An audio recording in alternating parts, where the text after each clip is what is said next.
Alright. Today's class is about finding your god or goddess, or god and goddess, depending. Now, last week, I mentioned finding out about your family history.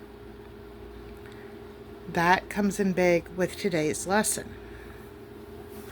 Typically, your god or goddess or will follow your family line to some extent. You need to figure out where your family came from, especially the women in your family, and that will establish the region in which your god or goddess comes from. And basically what you do, and this is part of why I did write your story before I did this one, because it is major in, sorry, my eye's itching. It's major in figuring out your god or goddess. Basically, look at your history. Your family history establishes the region, whether it be Celtic, Norse, Greek, Roman, whatever it is. Even if it's some African belief or Haitian or hoodoo, voodoo, Santeria, whatever it is. So, your family history establishes the region. Who you follow is based on your backstory. The god and or goddess you follow, in my experience, holds a similar backstory to your own. Now, even if you find one in a different region that has a similar story to your own, you can basically Google gods and goddesses similar to this god or goddess. And that'll help you narrow it down, and you can read the individual stories of those gods and goddesses and see what fits. Also, there will be signs typically. Like, for instance, I myself, Lilith leaves me feathers, owl feathers. I've always had a penchant for collecting cats, hence Freya. I say collecting cats like they're inanimate objects. Owning cats. Though I love all animals. My husband kept getting assigned to kept feeling like he needed to find crow feathers. Hence Odin. My sister, even. She finds random feathers all the time, and she sees it as a sign of Hecate. And so, look into the animals, look into the different things that, if you're getting like repeat signs that you need to find something, or you're finding something on repeat, it's not a coincidence. There's a reason for it. You can look it up. You can ask. Never hurts to ask. If you don't know, if you can't find it, someone else knows. It's also why I like having a high priestess, other than the fact that she's my friend. My personal high priestess at home. She's a good friend of mine. I've known her since I became pagan. But any questions I have, I can ask her. She's been at this since 91. She was in a previous video. But, and I have another friend who's a high priestess. If one can't answer, the other can. Having a high priestess, it's not necessary. Some witches prefer to work solo, and that is perfectly fine. But it is at least a good idea to have other witches, pagans, whatever, who you can talk to about things. If you see something on repeat, something you don't understand, someone you can bounce ideas and thoughts off of. That's why we have these groups. Why we have Witches Way, why we have Jacksonville Witches Society. This is part of why we have them. So even if we want to work solo and we don't necessarily want a coven or a group or whatever, we can still have other witches or pagans to run ideas past. Like I said, you don't have to have a coven. You just need a community.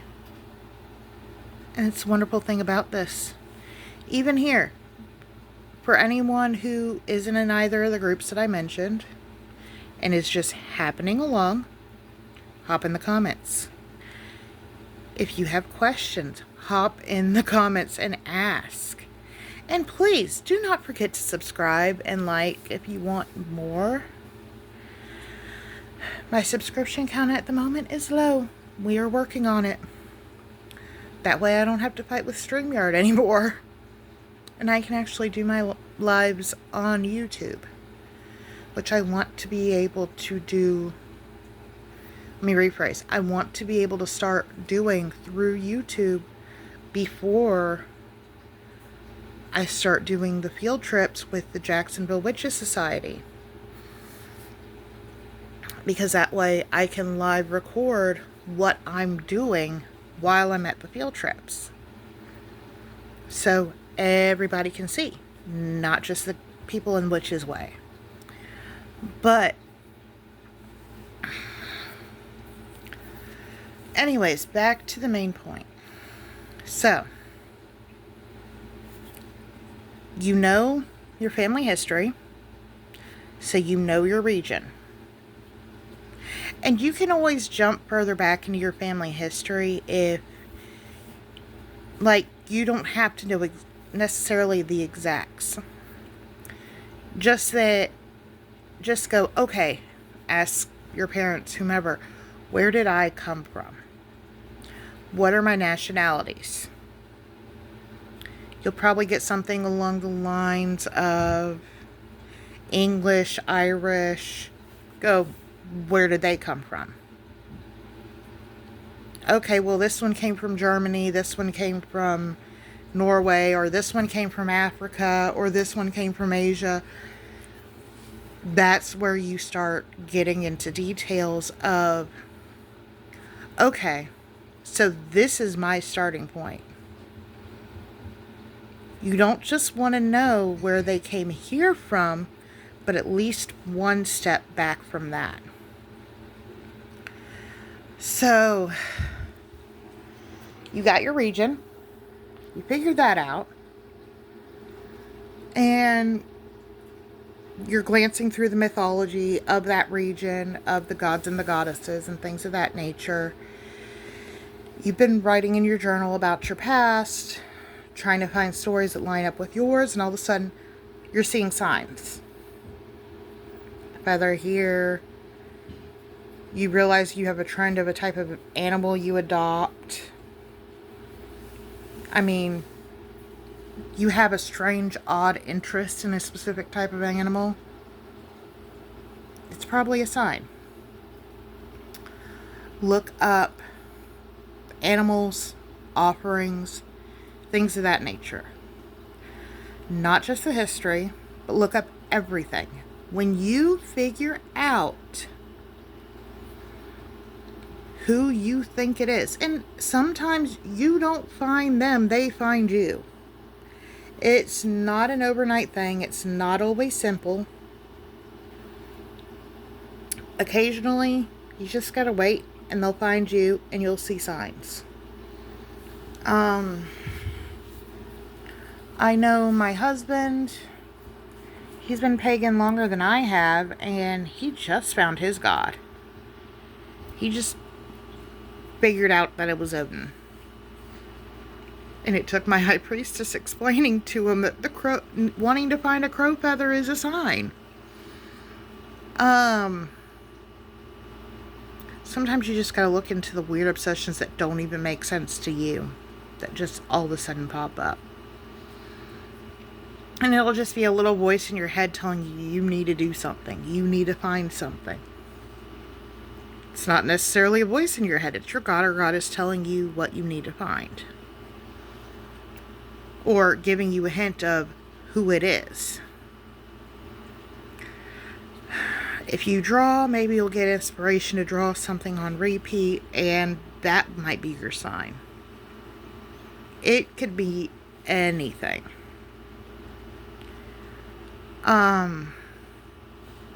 If you cook a lot, if cooking is your passion, you might be tempted to cook a specific thing on repeat that God or goddess just loves. That could be your sign. Or maybe you don't like onions and all of a sudden you're wanting to cook with onions all the time and it makes no sense to you. That's a sign. I believe that would be Thor or Odin, one of the two. I think Thor. But nonetheless, it's all about being patient, doing your research. History is everything when it comes to this. If you can't dive into history, if you're not into diving into history, especially your own family history, you're going to have to wait it out and hope and pray you figure it out, because that is probably the best way to narrow it down. Because if you tell me that the sign you've been getting is a dog, there's probably 4 or 5 different deities that have something to do with a dog. Or a cat. Same thing. There are a lot of similarities in deities' likes and dislikes and things like that. I have my own theories on as to why. A lot of deities are very similar to each other. And it's quite literally just a regional thing as to which specific deity works for you. And that's okay. And like I said, I have my own theory on gods and goddesses and paganism, witchcraft, whatever have you. But it's all very much intertwined and things of that nature. And I've been diving into it more and everything. And if you want me to dive into my theories, I can. Just leave a comment, leave something in the chats. I might do a whole video on it. I have no problem with it. But let's see. Family history.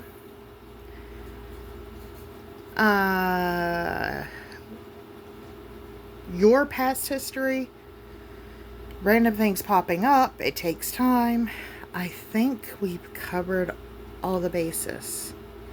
And trust me when I tell you, there are more pagan religions than just Celtic, Welsh, Norse, Greek, and Roman, and Egyptian. There are so many more. You also got to look at a Native American, and there's like 3 or 4 in Africa, I think, and 3 or 4 different Asian ones, and it's a lot. And I know someone who's planning on doing a workshop on it sometime in the future. It's going to be an online workshop. If y'all are interested, tell me in the chats, in the comments, and I'll give you the information. I just got to figure out when she's got it fleshed out. Because, like I said, it is a lot. But, on that note, I would like to thank Jacksonville Witches Society for helping me start doing these classes and supporting me in doing these classes. Damina has been the sweetest, even though Damina is very persistent, but we love them for it. Everyone, have a great day. Like, subscribe, and I will see you next Wednesday if I don't post short sooner. Bye.